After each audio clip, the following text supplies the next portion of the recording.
Hey folks, we're going to get started here in just a moment. Let's see. We are actually on and running, I do believe.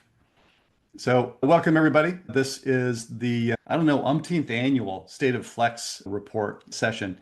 The long-term viewers of this particular show will know that Debbie and Nick actually win the prize for being the most long-term invited guests on this, not me. Rob Sadow started this thing years ago when FlexNX was just getting underway. I joined it after a while, and Ryan Anderson from Miller Knoll making his debut appearance on the State of Flex, but also a long time coming since Ryan and Debbie and I go way back to Future Forum days as my partners in crime on that one. We're going to do this a little differently this time. Instead of having everybody present disparate bits of research, we're actually going to use some of what came out of the Q3 State of Flex report and drop that in as a way to get the conversation started.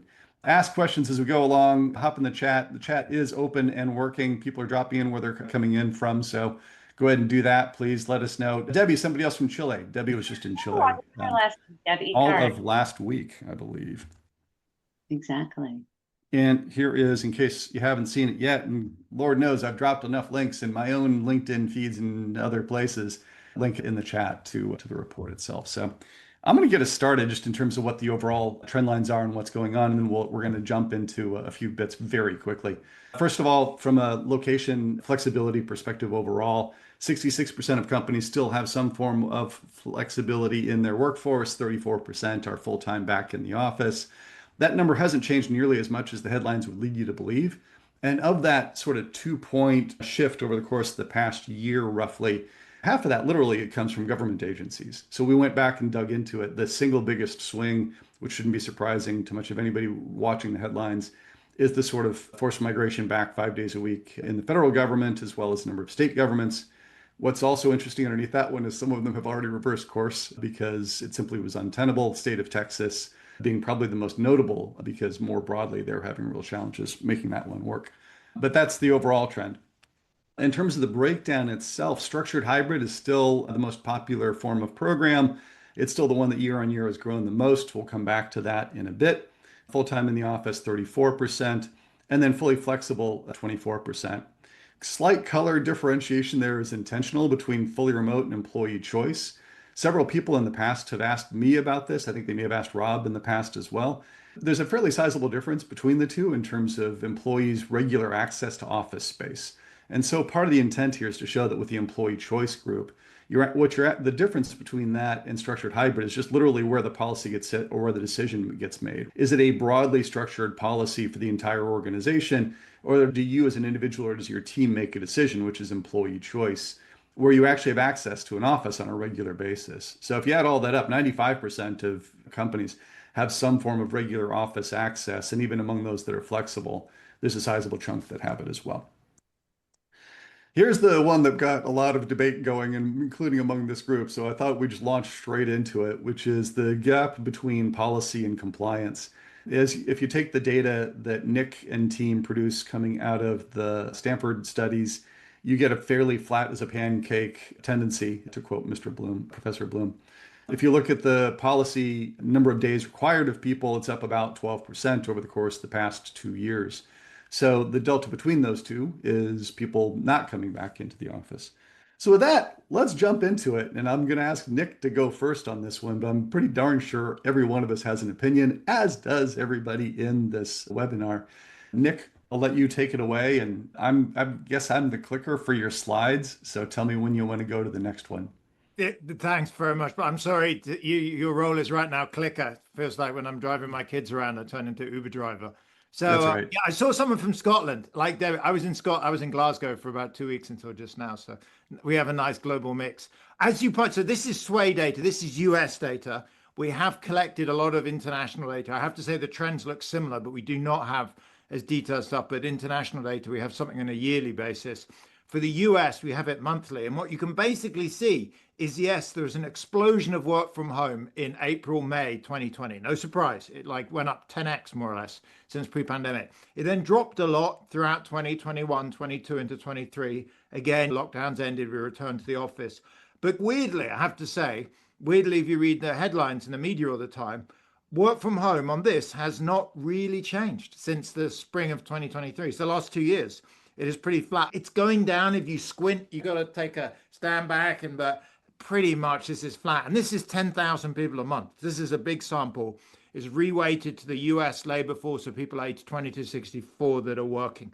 As a data nerd, there's no obvious problems. I'll come back to why. Brian highlighted one, I think, compliance. This is fact one. So next slide. Thanks, Brian. So some folks don't like surveys. Fair enough. So here's another way to measure, honestly, the same thing pretty much, which is swipes into offices. So Castle Security, of one of many security companies, I doubt anyone pays that much attention to the brand name on the thing that you swipe when you walk in and out of your office. But for some probably out there, including me, I mean, we may use Castle, but they basically record, they have 2,500 offices in the US, and they record how many people are swiping in and out. And this is this data series. To be clear, this is benchmarked to February 2020, just before the pandemic. That's 100%. As Brian notes, even before the pandemic, only about 50% of desks were full on any given day. Now we're at roughly 50% of Feb 2020, which means a given desk is roughly full 25% of the day. The big picture from here is, look, this thing is pretty flat since spring of 23. It's going up a bit, but it's not much. So this swipes in the office are not really recovered much over the last 2 years. So next slide, thanks. Third figure I like is actually, I think, the best data in some ways. It tracks cell phones. So here's my cell phone. I'm guessing everyone listening has their cell phone within 6 feet of them. So, you know, the thing about people, yeah, exactly. Americans, everyone, nobody goes. And my dog, view of my dog. Your dog's cell phone is within 6 feet of her. So it's like nobody, if you can track a phone, you can track a person. And so this is Placer AI, just tracking phones. They track it into, I think it's about 1,000 buildings that are at most one floor non-office. So I think it's like a Starbucks on the ground floor, and otherwise it's an office. So again, this basically shows the same thing. There is a bit of an uptick in 2025. It's bouncing up and down. Again, mostly I would say it's flattish for the last 2 years. So I'd say the big picture, if you look at big data in the US, and we have annual for other 40 countries around the world, there has not been a large return to the office over the last 2 years. So then, Nick, before we leave this one, though, this is one, the Placer stuff is the one that's probably gotten the most attention over the past few weeks, just because their July report did come out and showed a spike. So I added July's data into this, which is a 7.6% increase. The funky thing about Placer is the month-to-month variations sometimes disappear a couple months later because they're actually tracking something a little differently. The origin point moves. So one of the things to be aware of with Placer data is that it's tracking the last 5 years of data. And so they move forward every month what the origin point is. And so the point of comparison shifts. So what you have to look at is the year-on-year shifts. So the year-on-year shift in July was appreciable at 7.6%. August probably won't be as much because it's all the vacation season. I think the tale will be told when we hit September. It's a great point. Actually, I was looking at, for everyone else behind the scenes, I was editing the notes, and I noticed this is versus July 2019. When I first started using this data, it was versus Feb 2019. The other thing on Placer, I don't think this is not like Lord of the Rings. There's one data set to rule them all. All of these data sets have better and worse. The downside of Placer is you don't know who's carrying the phone. So if a bunch of tourists, so there was a thing the other week about how New York was all back to the office, but it could just be tourists going into that Starbucks on the ground floor of the office building. We don't know, or the gym or whatever. So it's hard to know. We don't know whose phone it is. It may not actually be anyone that works in the building. It's good. I like the Placer data, but you want all three, and they all three basically show the same story. So yeah, next slide, thanks. So this is the slide. I do a lot of exec ed on this topic, and this is in a sense my favorite slide. This is like flex data. Why is it my favorite slide? Because it's the Fortune 100. It's the biggest, most successful, typically most valuable companies in the world. Look, they're not all great, and some of them do big evil things and you can beat them up. But as a group, what do these big successful companies do? They are mostly hybrid. So, look at them. They are 2/3 that are hybrid, 30% are fully in the office, and about the remaining, 5% is fully flexible. Because I often get people saying, listen, I don't know, Goldman Sachs or JP Morgan in the office. And I'm like, yes, that's correct. But let's look at all of the Fortune 100 or 500, and this is roughly what you get. So in general, professionals are mostly hybrid. That seems to be the kind of where it's settled down. So next slide, thanks. So why does this disconnect with the media? There are two stories. Brian highlighted one earlier, and here's just a different way of looking at Brian's story, which is it looks like there is quite a major compliance gap. So this is data from CBRE, which is great because they're selling office space. And in some senses, I trust, given what this is saying, I take it's given it matches other stuff. This shows on average, there is about 70% compliance. So if you're telling folks to come in 3 days, on average, they're coming in 2. Now, we don't know what that day is. Some of it is going to be sick leave, some of it's holiday, some of it's business travel, and some of it's honestly people just working from home because their manager says, forget about it, don't worry. But that is one big thing. And that gap, as Brian showed, seems to be growing over time. Okay, at least one of our fellow panelists is staring at the slides and trying to understand them. So let me give people the graphical explanation, having been the one who made this mess myself. The top graph is the percentage compliance. Both graphs show number of days required. So CBRE polls their respondents, gets a whole bunch of people to tell them how many days a week they require people to come in, 1, 2, 3, 4, or 5. The lower graph shows you how many respondents said that number of days, right? So 3 being the most popular among their respondents. The graph above is compliance, so percentage of compliance. So think of this as, for the 3-day-a-week crowd, roughly 65% of people are coming in actually 3 days. So if you multiply the two together, what you get is their average policy is 3.2 days. The actual average coming in is 2.2. That's the difference between the two. And bluntly, I think any of us, for the past 2 years, anybody who said to me, hey, we said 3 days a week, I'd say, yes, you're getting 2. And they'd go, yeah, that's just what happens. Debbie asked a great point, by the way. This includes badging in. Yeah, So, exactly. I speak to so many people who are like, oh, I can't do that. I have to go badge in now, and then I could do a call. What is badging in? I'm going in, swipe my badge and come home. Or someone from the team takes everyone's badge and goes in and out. Those are real work activities now. So this data would include that, right, Nick? yes, that's correct. So there are 2 main ways that this gets measured. One is badging in and out, and the other is Wi-Fi logins. And to be honest, the best systems, Brian and I work with Cadence, is just doing this, but the best systems, if you can, combine several things. What they look at Wi-Fi logins, they look at badging. They also connect to the business's travel logs. They connect to sick leave. They connect to holiday, and they have an exceptions box. So if you're not in, they know exactly why not. And that is quite complicated. But when you look at that, you can start to break down, and you see a compliance gap, but you also see other reasons. But you're right, badging in and out is an issue. And I hear the same thing over and over again.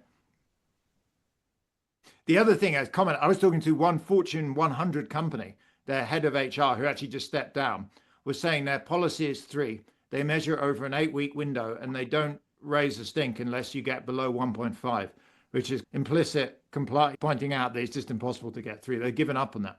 They're like 1.5. And so apparently the employees know that, and they're coming in too, because that way they're safe over any 8-week window. And Nick, I just love that quote because that was in that USA Today piece.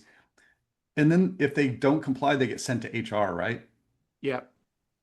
Just lack of leadership. If you're going to actually do that and have something, then either they go to the manager and the manager actually deals with it. Sending someone to HR is the equivalent of the slap on the wrist. It's one of those things that makes me crazy. If your effort to stand behind a policy is send them to somebody else who's the cop, just weak sauce. Good managers don't want to be babysitters. Exactly. Enforcing these things is a totally different approach than setting a policy. Yep.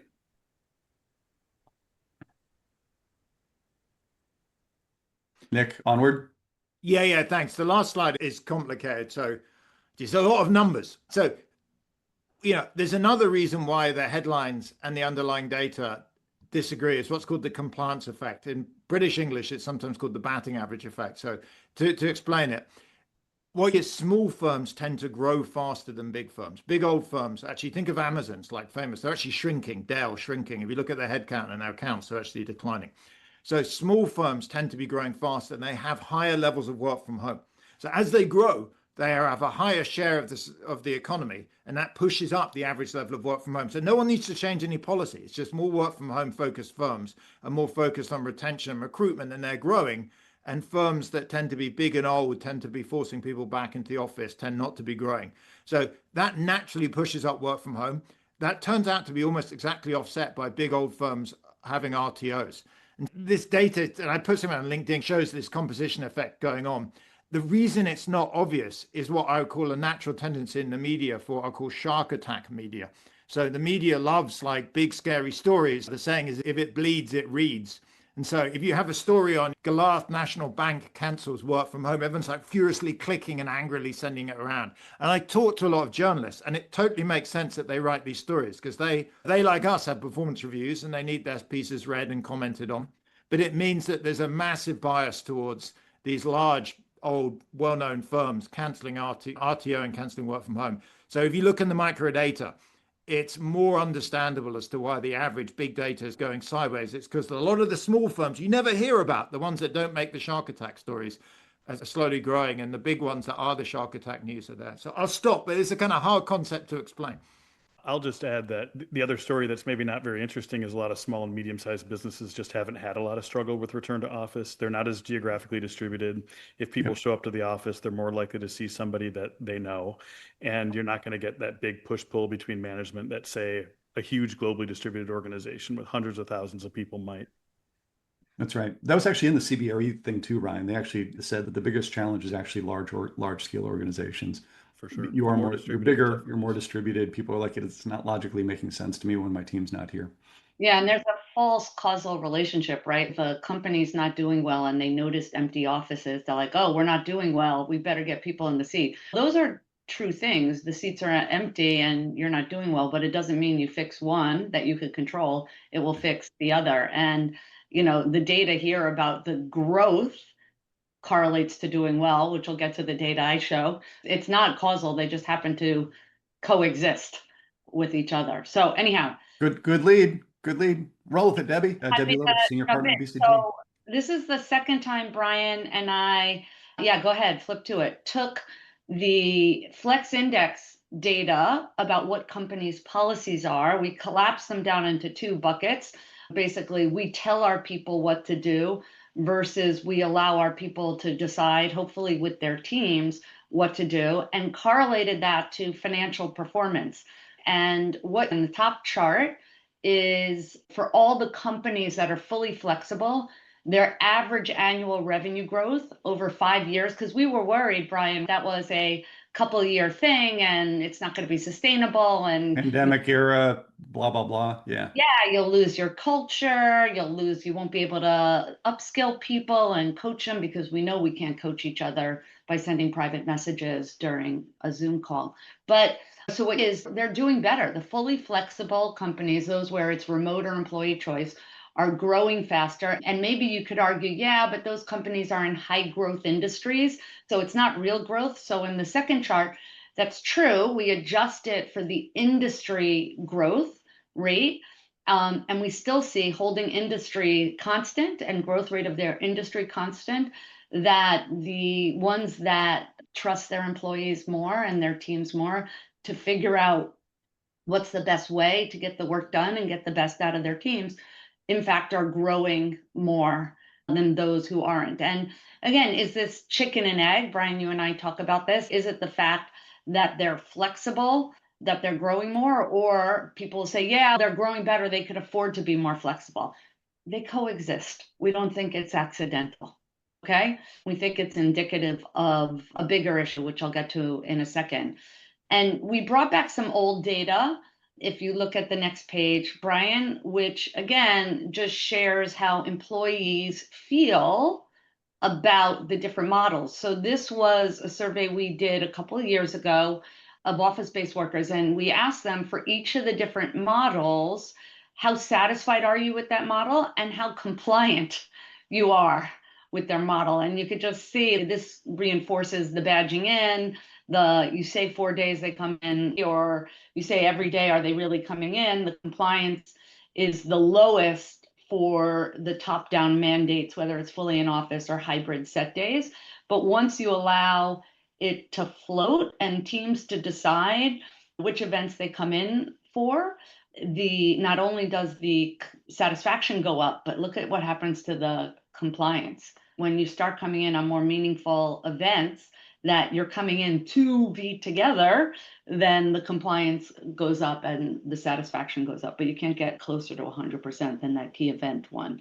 And I think the other, and this is self-reported compliance, right? So for fully remote, That's a good question. What is lack of compliance? It's 10%. It could be they don't understand the question, or it could be they go get together with workers and they find a place to get together and to co-locate there. It might be interpretation there.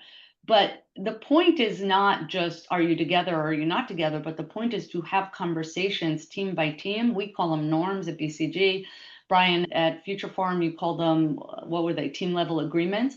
But Yeah. the retro, do the retro at the end of the week to say, how is working this week? What worked well? What didn't work well? Should we change it up next week? And even if it worked well this week, the work next week is going to be really different. And so maybe we need a different work rhythm and more synchronous and co-location, or less because it's more focus work. Let's change it up for that. But the point is that we have to constantly be pushing to say, okay, what's best for our team to get the best out of it, and what's best for the work so we can deliver the most value.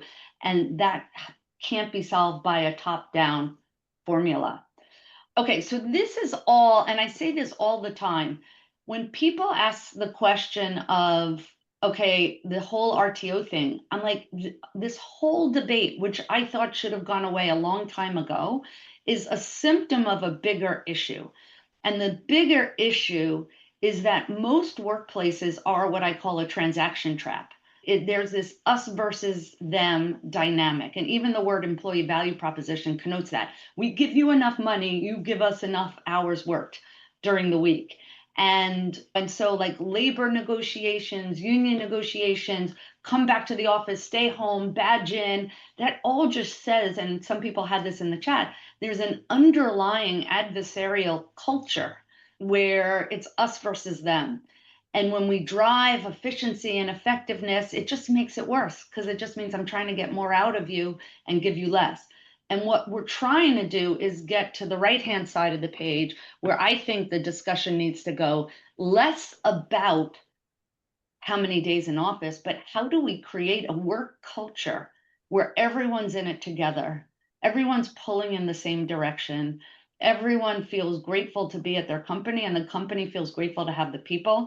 And you do that by focusing on what I call employee joy or enjoyment, the third E, and make that as much as a priority for the organization, efficiency for shareholders, effectiveness for customers, and enjoyment for employees. And if we elevate employees to be as important as customers and shareholders, this whole discussion goes away because you're solving for what will make our people excited to deliver the work and to work together, and it all goes away. And I'll give you one advertisement. I'm like preaching to the choir, or I'm preaching to the preachers here. I know, I could tell by the comments, but you know, how I can equip you with arguments about elevating employees and employees, how they feel about work, enjoyment, not EVP, not engagement's a made up word, right? But do you enjoy your work? Are you getting energy out of it? Do you feel passion, right? And so the next page just shows some of the argument to try and elevate this debate beyond just this transactional trap, get in the office, don't get in the office, to work that employees enjoy. On the next page, you'll see just some data from my own research. I think I've shared the top piece of data before in these conferences or these webinars. The first is that people who enjoy their work are more than half as less likely to quit. Okay, so if you think about your top performers, sorry, you were going to your LinkedIn. Yeah, my bad. Yeah. That's what the joys of hitting somebody's link in the chat. Sorry. But I've showed this before. If people who enjoy their work, for office workers, they're half as likely to quit. And for frontline workers, deskless workers who are in retail and distributions and factories, they're 60% less likely to quit if they enjoy their work. Since the Great Resignation and the years since we've been sharing this data and this employee joy concept, people care less about quitting. They're like, we don't have an attrition problem. So what we've also started measuring, and we've seen it in companies and industries, employees who enjoy their work are anywhere from 2 to 4 times as likely to say that they feel motivated to give their best every day. So just think about the value created by your most motivated teams. And if you could get them 2 to 4 times more motivated, what that will create. And then relate that to return to office. What does that do for enjoying work? And so I'm trying to get more quantitative data around performance to link to being more employee centric. Lots of good companies, lots of good academics have been talking about this stuff for a while. We're not the first to say it, but we really are trying to amplify that. Okay. So over to you, Cool. my man. Thank you. Ryan Anderson, for those that don't know you and haven't met you, hi. Hey, my friend. Yeah, hey, everyone. I'm Ryan. I have the privilege of leading research and planning, workplace and other space planning at Miller Knoll and hosting our podcast about place. I'm going to pick up on what Nick and Debbie talked about in terms of what it looks like to move forward, and in particular, what it looks like to move forward with those organizations that may have adopted a structured hybrid program but aren't seeing the progress. Brian, feel free to flip to the next one. Maybe you can give us a little bit of context in terms of just how prominent structured hybrid has become. The sort of quick version of this slide is this shows the year-on-year shift in policies. And what is there's still the biggest growth year on year is still in structured hybrid, right? The 38% to 42% is a sizable shift. There's a shift down in employee choice. But basically what that is a trading off between firms, especially those in tech that went from being far more flexible to those that started saying 2 days a week, 3 days a week was the answer. If you add that up, though, you still have this big chunk in the middle that remains pretty much where it's been for a few years now, which is the majority of firms that want not 5 days a week and not fully remote. They want access to office space for teams. And it's just a question of how they're making that happen. And that, I think, puts a lot of demand on folks like Ryan and others to help people figure out what's that redefined space look like.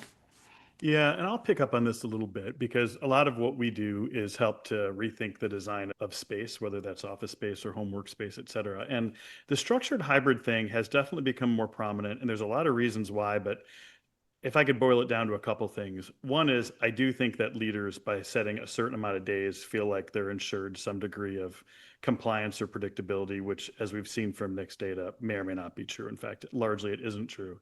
But the other reason is I do think many sincerely want to balance out time in the office with some work from home. But when people come into the office, they want to provide someone that's coming in the assurance that when they come in, they might see someone else. And anybody who's had that experience of going in, making the commute, reaching an office that feels dead, it is a lousy experience and kind of a vicious trap because you're very unlikely to show up again.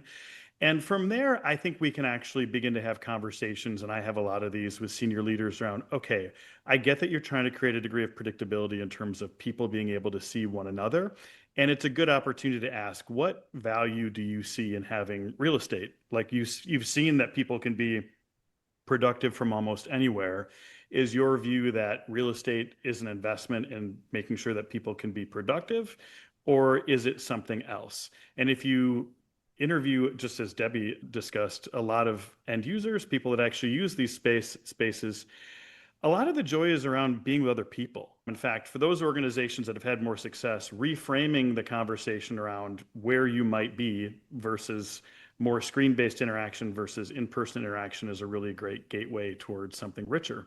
If you go on to the next slide, Brian, we've taken a really hard look in recent years at some social science frameworks, including, I have to thank Nick for introducing me to one of my heroes, Mark Granovetter, who came up with a fantastic framework within the world of sociology called Strong Ties and Weak Ties. We've used frameworks like that to say, all right, can we actually try to understand how physical environments build relationships? Because I'd suggest that really is the core value proposition of having a workspace, is to promote healthy working relationships, friendships, belonging in ways that can be achieved to some extent through screen-based interaction, but really can be taken to a whole new level when people spend quality time together.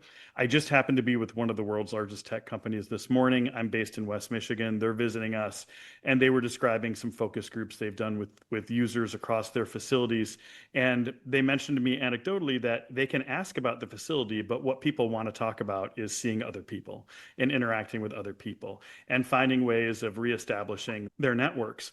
Maybe some of you have noticed this. I've posted some content to LinkedIn recently, but over the course of the last 3 or 4 years, we've seen a really significant rise in burnout. This was something that we saw in our Future Forum work, social isolation, loss of belonging. Fast Company just ran a piece, I think a couple days ago, that I posted on whether or not people are establishing close friendships at work.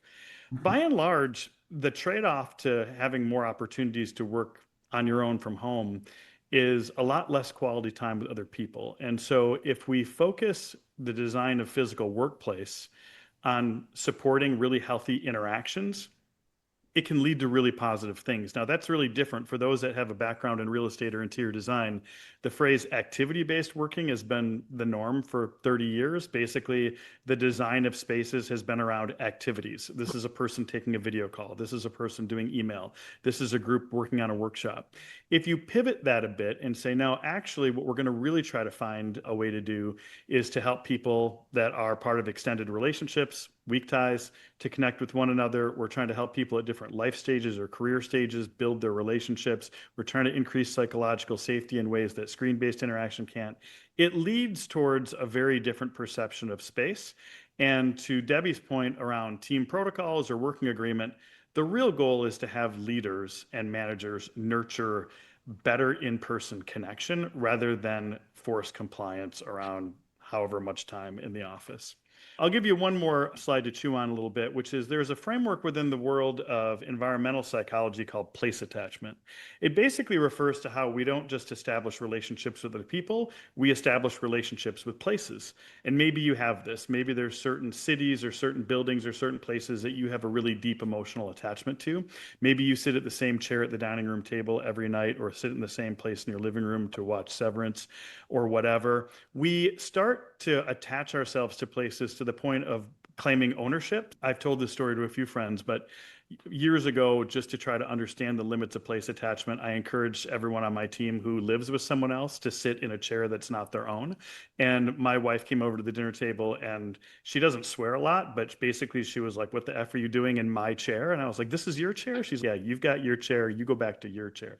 These are examples of place attachment. So we've actually seen some really good examples of organizations beginning to reframe return to office as reattaching to office and to say, all right, instead of forcing compliance, which likely isn't going to give people a feeling of autonomy, probably is not going to cause them to feel better or warmer about this space.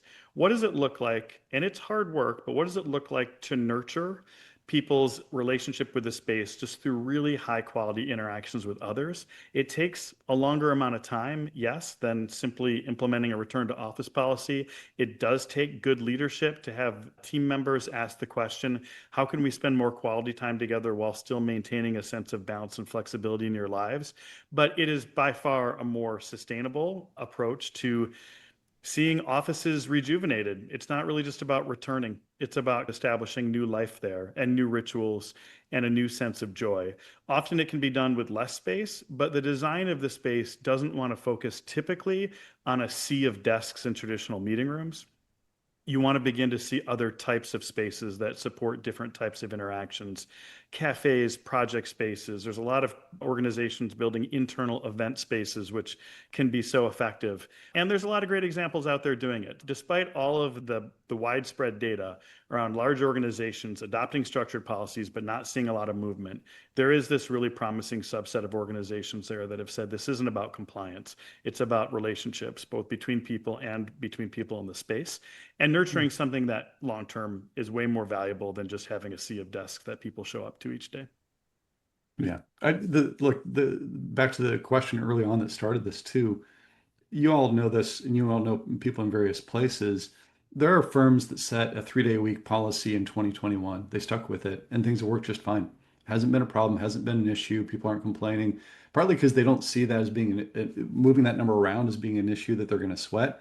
Partly because if you think about firms that did it in 2021, it probably wasn't really a change to the employee agreement that they had before. The challenge usually is in the firms that swung one direction radically versus another. So I've worked with a number of firms, and you guys have too, where they did the employee choice version, but they did nothing to support it. And so you then have the coordination tax. And if you go back to the fact that we've known for years that most people, if their team is co-located, want to be in the office, want to be with them 2 or 3 days a week. If you don't make it easy for people to coordinate, that's also a problem. So there are ways to do it with a structured hybrid program where it literally depends on how you communicate it and what you do with it. If you say, hey, 3 days a week is the norm, and here's the activities that we're going to do on those 3 days, and you get leaders to actually articulate that and be there, then people by and large accept it and do it. But you also have to allow for variation. It's back to the problem at JP Morgan, which is the guy who complained to Jamie Dimon wasn't giving a random complaint. He was an IT leader who had teams spread out across multiple cities who said, can I get a little dispensation here away from the 5-day-a-week thing? And the answer was no. So that's when you run into problems, is when it doesn't fit with your team. But I do think there's plenty of evidence that you can actually have these programs work fairly effectively. It's just don't turn it into a hammer and a cudgel type of program. And you've also got to do what Ryan's talking about, which is give people spaces that actually work for how they want to work today. Ryan, I think you were in the session we did with Janet Pogue, where she was talking about the fact that actually we haven't made much progress since 2008 in the quality of design. I was. And I'll just say that participatory practices where you help either rethink the space or rethink work practices are the red thread for me in terms of those organizations that have made it work. Place design is always a byproduct of management philosophy. And so for those organizations where, and I think, Nick, you pointed this out to me years ago, where finances seem rough, you got an activist board member, a CEO says, the one thing I can control is where people are, and suddenly it feels you're just forced to be somewhere. That's the opposite of what it takes to nurture a higher degree of autonomy and ownership. You really want to engage employees, particularly at a team level, in a way that even if the space isn't perfect, they feel like their voice has been heard and that there's value in being there beyond what they might experience at home on that same day. Most people don't want to be forced there 5 days a week, but they do see value in being there if it delivers on their relational expectations. Yeah. Let's come back to this. I'm gonna hit one last bit of data, and this is something I just released this morning, actually, in my newsletter, and it's pertinent to the chat that's going on right now, which is different groups having different preferences. We've known for, and Nick, this is shown in your data too, I'm pretty sure. This is data from Cushman and Wakefield they put out. I think Brian Berthold and team put this out last week. Women more than men prefer workplace flexibility, right? The graph shows that 50% of men want to come into the office 3+ days a week versus 32% of women. And if you look at multiple data sources, it's not just caregiving. Caregiving does show up as one of the issues, but it's women who aren't caregivers as well as women who are caregivers. The women who are caregivers problem is we've seen a decline from the one-time peak, literally this time last year, of women with children under 5 in the workforce. We've lost 3 percentage points of their labor force participation, meaning they don't show up in unemployment, they've simply dropped out of the workforce and are no longer actually even trying. But the other issue is workplace bias. This is a piece of research that came out of University of Toronto earlier this year that shows that for women in particular, gender bias at work is 2x higher if they are on site, if they're working remotely.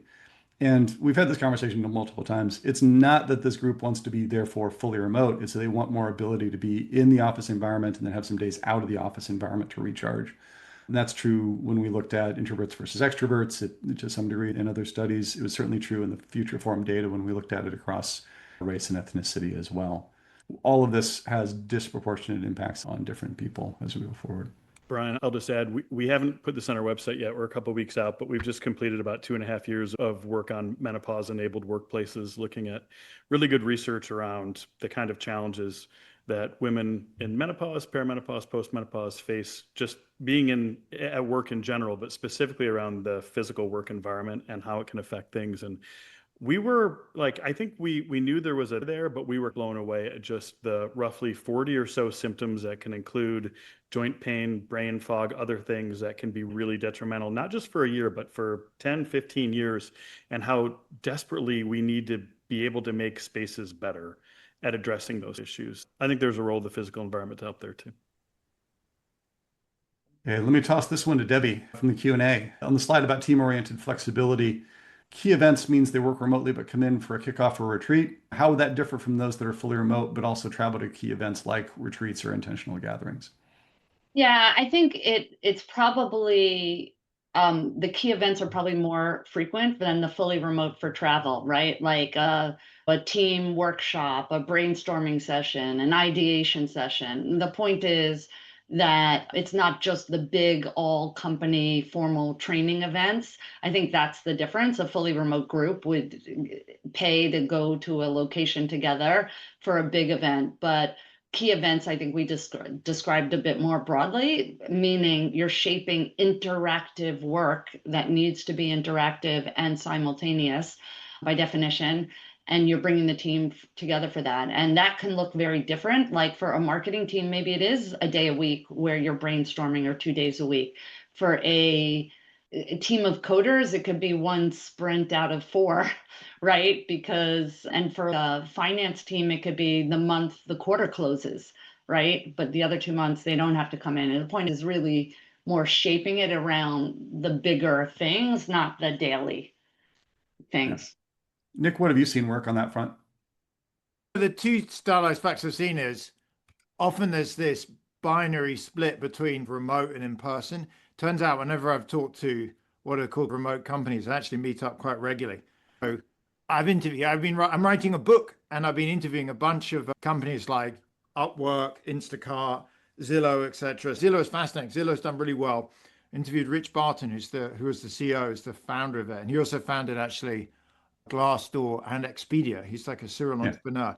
And he was pretty fascinating about his. He said 2 things about Zillow. One, he said, look, we're remote first, but we still meet quite regularly. We have these retreats once a quarter, which would be Debbie's like big, everyone's in. I said, why at that frequency? He said, well, it's important to me, and it's a matrix organization, so it's complicated to do it. And you basically need everyone, because people have different managers. And then he said, typically once a month, maybe more frequently, smaller local teams will meet up. So that was point 1. The other thing he mentioned I thought was fascinating, which was I'd never heard before, which is he said, you know what, fully remote teams are faster to innovate, companies, and are going to be quicker to adopt AI. And I was like, why is that? And he said, look, there's 2 reasons.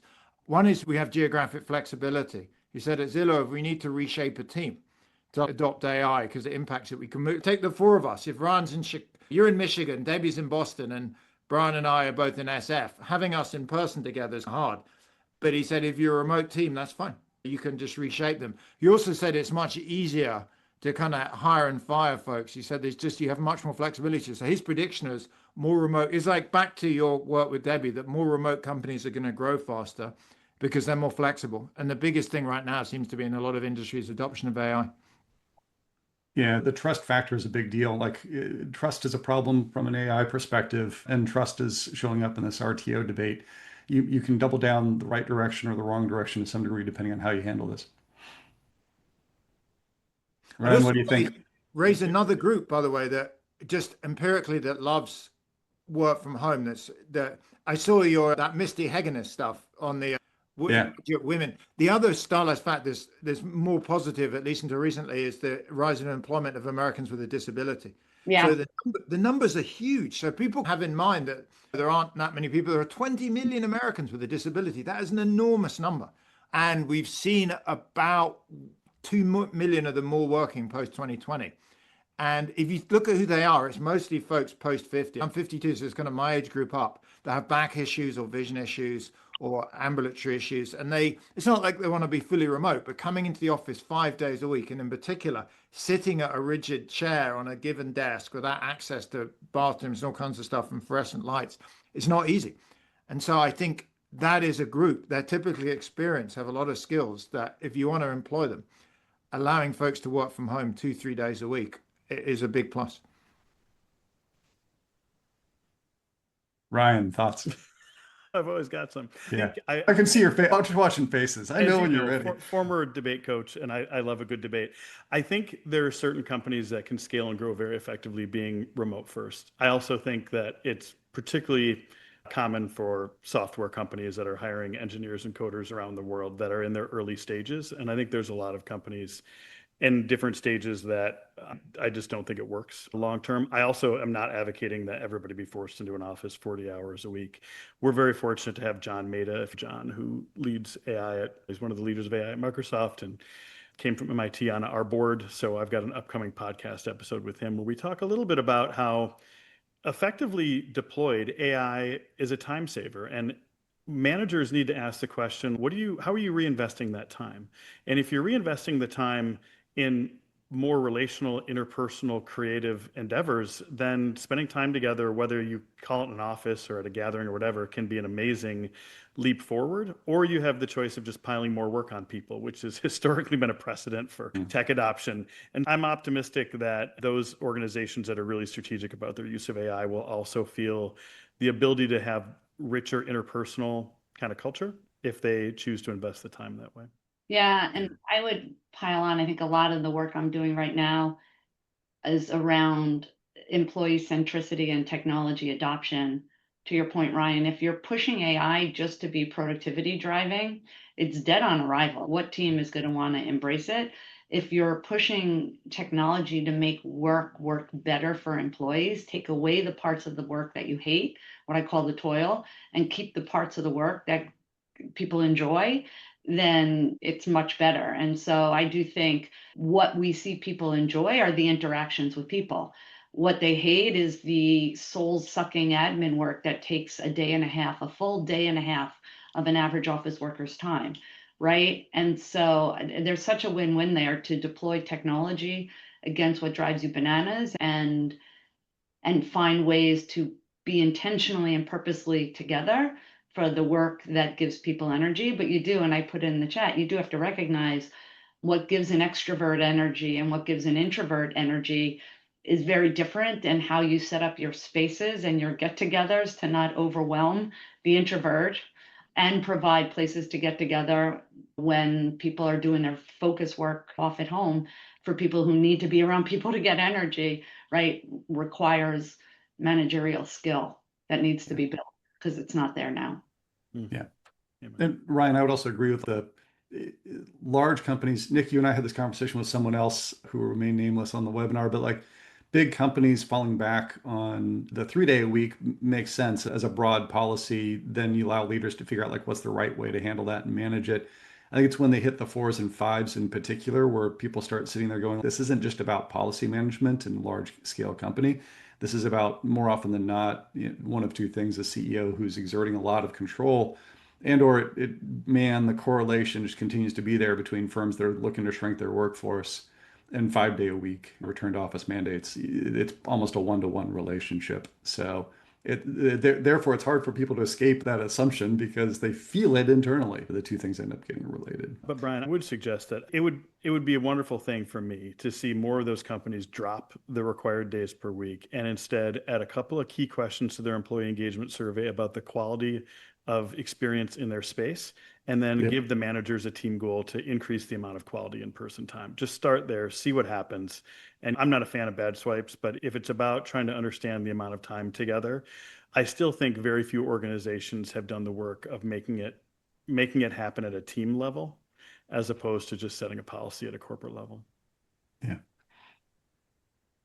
That's and Amy in the chat gets into this too a little bit, I think, which is the gaps between your workplace portfolio strategy and your policy stuff often isn't aligned terribly well. In fact, sometimes it feels almost like they're in opposition to one another. I was going to say, Brian, on your point, Claire Kumar asked about the impact of non-surgical attrition. So this comes up. So I use Amazon as a case study here. So everyone remembers Amazon. It's now getting back. Yeah, it's almost a year ago, September 2024, announced a 5-day return to office. And if you read the memo that Jassy put out, in the same memo, it talks about how they were too big, they needed to be smaller, more nimble. So this was like a classic 5-day RTO looking for a bunch of people to quit on them. So then why did they do this? On the one hand, yes, it's a cheap way to lay off people. So look, if you want to reduce headcount by 10%, say, which is roughly what it's going to do, it's free. You don't have to pay severance pay. So that's maybe the appeal. The downside, as Claire pointed out, is it's non-surgical attrition. And what's that going to do? It's going to mean typically your best performers leave, because in an industry, most people know who the high performers are. Now, I think this is one of the reasons, if you notice in the media recently, Amazon has been seen to be struggling in AI and cloud a bit. Guess what? Amazon's in Seattle. And in Seattle, there's another big company beginning with M and ending in Microsoft that, also is in AI and isn't forcing people in 5 days a week. So you can imagine, look, AI, I know, from at Stanford is highly paid. If you're on $500,000 or $1 million a year, you actually care quite a bit about not having to go in 5 days a week. And so Amazon has lost a lot of their high performers.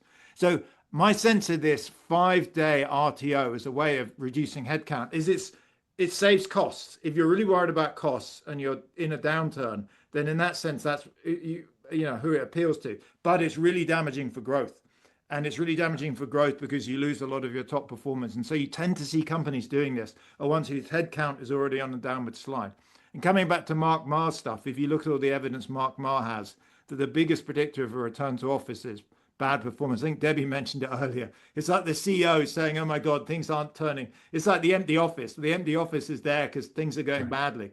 Yes, I mean, it is a strategy, but generally, unless conditions are bad, I wouldn't adopt it, because surgical headcount reduction is a better way to go because it preserves growth. Yeah, and back to also folks that are leaving or tend to be those with disabilities, tend to be women by a 3-to-1 factor. Question in the chat: are there cities you can point to that are proactively considering how to manage the possibility of long-term downturns? The pressure to return to office may still be strong until there are long-term solutions to reduce tax revenues, CBD, football, etc. Football. The answer is San Francisco. And Nick, I'll let you chime in on this one too, since we're both local. But the city itself has actually done a lot in terms of programming downtown to get people back in. First Thursdays is this gigantic, awesome event. I've been. The AI companies, like Anthropic, is 25% in office. People average 2 days a week to 3 days a week. OpenAI is 3 days a week. Most people are there 4. A lot of other firms, there's a couple days a week, has gotten some traffic back down there. But the city also, having voted on it recently, is finding other ways to collect taxes other than property tax on corporations, which actually is the wiser route to go, because cities have been a little bit overly dependent on one form of revenue. Not necessarily the smartest move. Nick, what's your take on that one? Because I know you've been chiming in on the tax side. Yeah, I mean, there's a weird quirk of history. American cities are too small. So just to explain, I was born in London. Compare London and San Francisco. San Francisco is only 50 square miles. I don't know if you realize, but formerly the city of San Francisco does not include Golden Gate Bridge and does not include San Francisco Airport. And I'm not even sure if Candlestick Park is that. It's so small. And the problem is it's very easy for companies to move outside, which means your tax base is extremely mobile. So you put up taxes and everyone flees, like South San Francisco. So they do a Stripe. So Stripe, as people think it's in San Francisco, it's not actually anymore in San Francisco. It's just south of it. That's hard for them. And taxing businesses to the hill is a big problem because they're mobile. London is 500 square miles. It's 10 times bigger. And so you can't really flee. If you're in the suburbs where I grew up, you're still in London. So one thing is, yes, if you have a tiny city, you have to do something else rather than tax business. The other thing that SF has done that seems obvious is cut down on street crime. So SF's big problem is like street crime and homelessness, and it was a real deterrent for tourists and also businesses. And so SF, to be honest, is on the rebound. Actually, it's no longer down. It's down. It's definitely not out, and it is recovering. So for those on maths, the first derivative is positive, which is, I think it's much less negative. A year ago it was depressing, but now it seems to be turning around. There's actually a thing in the journal yesterday, I think, the Wall Street Journal, on SF's turnaround. Really? And it wasn't pummeling us? I lived here It is all true. the way through all of the bad stuff, the good stuff. It was never as bad as anybody made it out to be. It was never as great as anybody. By the way, it's not clear it's that bad. So if you remember, for those of us that are local, do you remember back in 2018 and 19, all these protests about saying techies go home and techies get lost, and how it's so expensive to live in San Francisco? So in a sense, if some people move out, it doesn't seem that bad. If it's a bit cheaper in SF and big cities, that's good. The biggest problem in San Francisco right now is that we still have a lack of housing, and rents have gone back up stratospherically, basically to where they were during the last bubble. Hey, Brian, there was some dialogue about culture and AI adoption, and maybe I throw one data. Sorry, I know we want to talk about San Francisco real estate, but this is a pretty geographically diverse crowd, as we saw. We found in one of our studies that managers who had these 3 characteristics, teams, adopted Gen AI 3x the managers' teams that don't. What are those 3 characteristics? 1, they care about their teams. On a question, my manager cares, they score the highest versus the other. 2, they explain and communicate transparently. Why are we doing this? What's the reason? What's the goal? And 3, they use the tools themselves, not do as I say, but do as I do. And if you think about what those 3 characteristics are, you care, you're transparent, you role model the change yourself, right? 3x the adoption. Then again, small study, but pretty compelling. And it's basically the same thing from an AI perspective that it is from a flexibility perspective. That's why the traits and the skills and all the rest of this is back to leadership. It's back to being engaged and involved with your team. It's back to setting norms. It's back to be about being goal driven and being transparent. Like, feels like Groundhog Day in a lot of ways. And good leadership makes a huge difference. Awesome. Parting thoughts, Ryan. I'll give the mic to you as our new guest. Oh, just hey, thanks for including me. It's always great to be among great thinkers on the topic. I think collectively we can continue to advocate for flexibility, but it needs to be in new ways. I don't think some of the old arguments work. I think we need to meet organizations where they're at, recognize some of the challenging set of factors that organizational leaders are facing. For me, that always means asking the question, what's the value of physical space? And is it really attuned to what the organization needs? But I think the same is true of good management practices, policies, et cetera. Exactly. What problem are you trying to fix? To take one from Debbie. With that, I'm going to close it out. We will actually share the recording of this on the Flex Index newsletter. I'll also share the slides out sometime in the next week or so. I got a little bit of polishing to do on a couple things. So thanks everybody for joining us. Have a great rest of your day. Thanks all. Thanks. Bye. Thanks all.